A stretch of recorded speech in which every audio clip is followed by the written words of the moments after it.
Chegamos ao penúltimo episódio da série e agora todo o terreno já está preparado para o grande episódio final.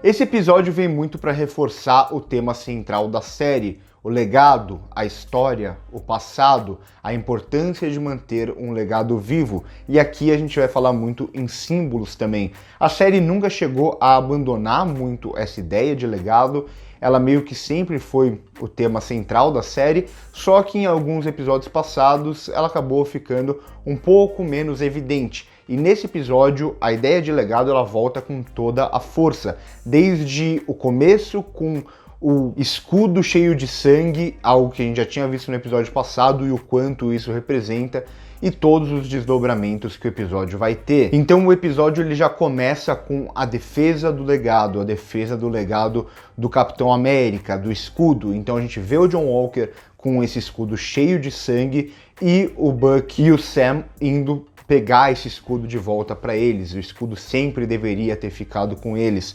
E aí a gente tem toda a cena de ação aqui, que como todas as da série, é bem picotadinha e tudo mais. Eu acho que isso passa muito pelos atores não lutarem, isso eu não sei essa informação, mas eu apostaria nisso. Eu acho que os muitos cortes nas cenas de ação é justamente para você inserir os dublês em cena, mas pelo menos aqui a geografia da cena ela é sempre muito bem estabelecida, e a gente vê sempre como a cena de ação está sempre focando no escudo acima de tudo, e um pouco também ali nas asas do Sam, que vai ter uma importância aqui, ainda que de uma forma bem sutil. Então a gente vê esses personagens lutando entre si, mas sempre o que está em foco na cena, sempre o que está em foco na luta é o escudo, é o mais importante ali. É por isso que eles estão naquele lugar. Eles não estão, por exemplo, o Buck e o Sam para bater no John Walker ou para matar o John Walker. Não, eles estão ali pelo escudo, e isso fica ainda mais emblemático quando o Sam, após vencer o John Walker,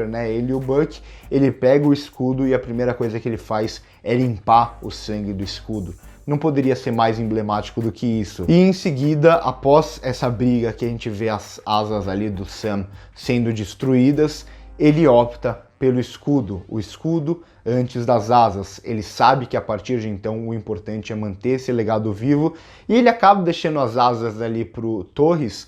E isso pode sugerir alguma coisa. Quem acompanha os quadrinhos sabe que o Torres ele se torna um super-herói e tal, e as asas ficar com ele, o Sam falando pode ficar com isso, não é por acaso definitivamente. E seguindo esse episódio que começa com um ritmo muito frenético, um ritmo muito bom, a gente tem ali a audiência para saber o futuro do Walker. Eu achei que eles mostrariam um pouco mais a reação do público nesse sentido, porque a gente viu como ele mata uma pessoa com escudo e como tem muita gente vendo e filmando, mas eles optam aqui por mostrar só as consequências para ele dentro ali da audiência, um foco mais no lado militar dele, até para ele fazer aquele discurso falando: o que eu fiz aqui foi o que vocês me ensinaram a fazer. E, de certa forma, por mais que pareça um pouco clichê esse discurso, ele funciona, ele tem uma mensagem ali a ser passada, e eu acho que o episódio acaba sendo eficiente nesse sentido.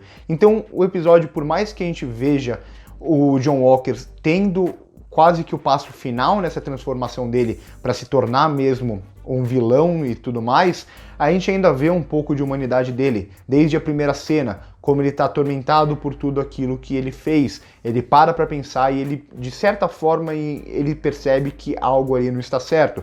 Ou quando ele vai falar com a família do Estrela Negra, ou quando ele faz esse discurso na audiência ali. Então a gente vê pelo menos alguma complexidade no personagem. A gente vê que ele não é um personagem de todo mal, mas é um personagem que acaba passando por uma transformação com aquilo que ele viveu no exército, com o peso de segurar o escudo e o manto do Capitão América, e essa obsessão dele por poder, essa obsessão dele por ter o controle da situação. E passada a audiência, a gente tem a apresentação da personagem surpresa, que é a Condessa Valentina de Fontaine, interpretada aqui pela Julie Louis-Dreyfus, personagem de Seinfeld. Para quem assistia a Seinfeld, eu adoro ela por causa disso. Ela faz também VIP, e ela é uma atriz que, apesar de fazer alguns filmes com um tom mais dramático, ela é uma atriz que vem da comédia, e a gente sente isso já na primeira aparição dela. Então ela deve colocar um tom cômico, e pelo que eu estava vendo, eu acho que a Marvel vai aproveitá-la mais pra frente, além da série e tudo mais.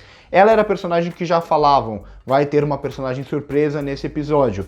Ela. E aqui a gente tem mais um pouco daquele fenômeno Mephisto. Muita gente especulando quem é a personagem surpresa, personagem pé no chão.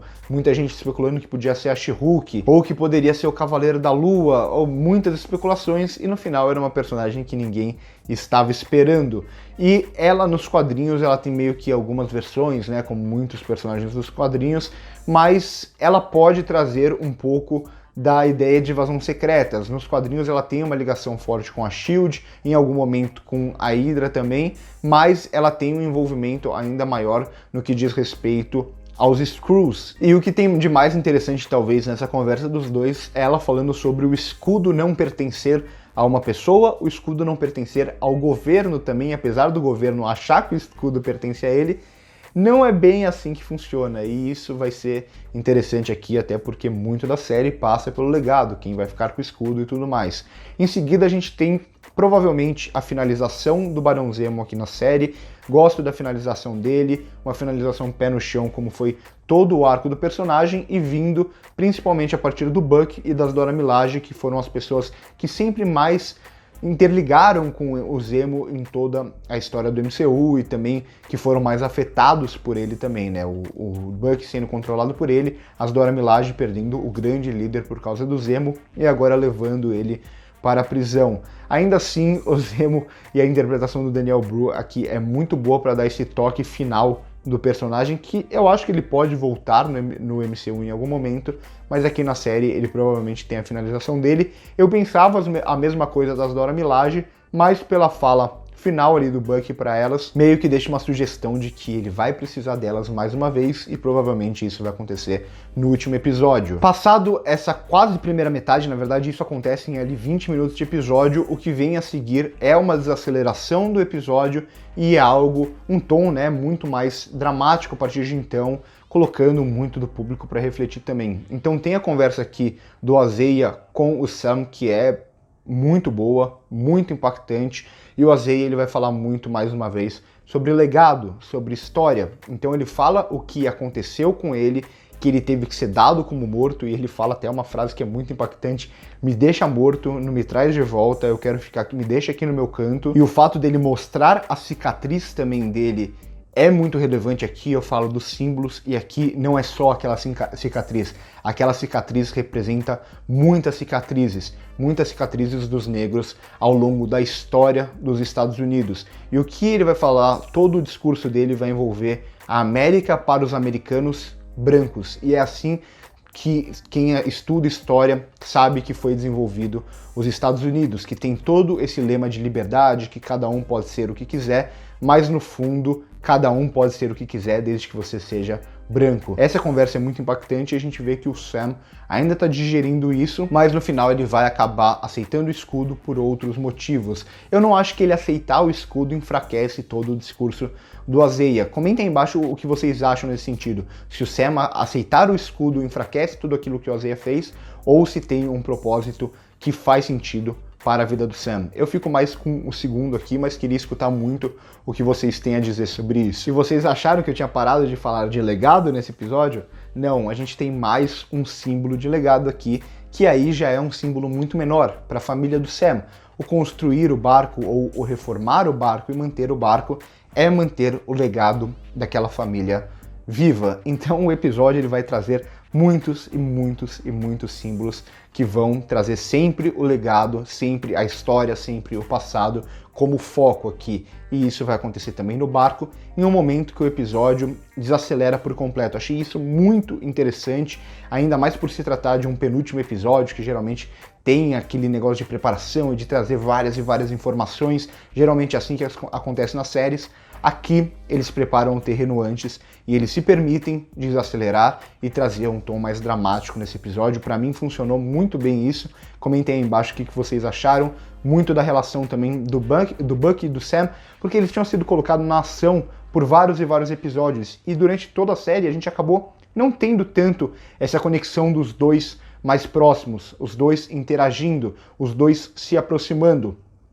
Algo que eu falei lá no começo, sempre o que uniu os dois foi o Steve Rogers, foi o Capitão América. Eles nunca foram necessariamente dois amigos. E aqui finalmente a gente tem uma conversa muito boa dos dois também, essa aproximação, os dois entendendo quem é cada um deles e o que eles devem fazer a seguir. Gostei muito do que o episódio faz aqui.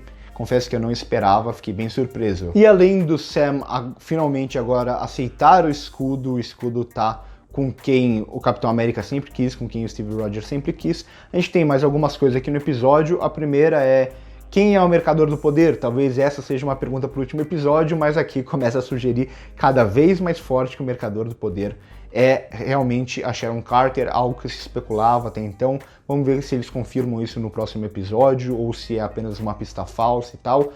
Mas comentem embaixo o que vocês acharam. Eu ainda tô meio pensando, não sei se eu gosto tanto assim disso, mas de certa forma faz sentido até pelo que a personagem já tinha falado na primeira aparição dela na série. E além disso, agora a gente tem aqui os apátridas planejando esse atentado ali na reunião que está discutindo qual vai ser o futuro das pessoas refugiadas e tudo que aconteceu durante esses 5 anos do estalo do Thanos e tudo mais. Então não poderia ser um lugar mais emblemático para eles escolherem isso. Aqui a série traz de volta o Batroc, ali, né, interpretado pelo ex-lutador George St. Pierre, e esse deve ser o grande foco do último episódio. Então eles prepararam muito bem o terreno aqui. No episódio passado que eu falei, até que eu achei meio corrido, com algumas facilitações narrativas e tal, e nesse episódio aqui eles preparam muito bem o terreno. Pro último episódio, eu acho que essa série não deve deixar pontas soltas, porque quase todas as pontas já foram fechadas. Espero um ótimo último episódio. Quem assistiu o episódio passado sabe que eu ainda estava meio assim, a série não tinha me conquistado totalmente, mas agora eu começo a ficar cada vez mais empolgado para esse último episódio. Eu gostei bastante desse episódio aqui. Comentem aqui embaixo o que vocês acharam, o que vocês acham de toda essa ideia de legado e como a série vai abordar isso. Curte o vídeo se gostou, se inscreve no canal se ainda não é inscrito. Por hoje é isso e corta.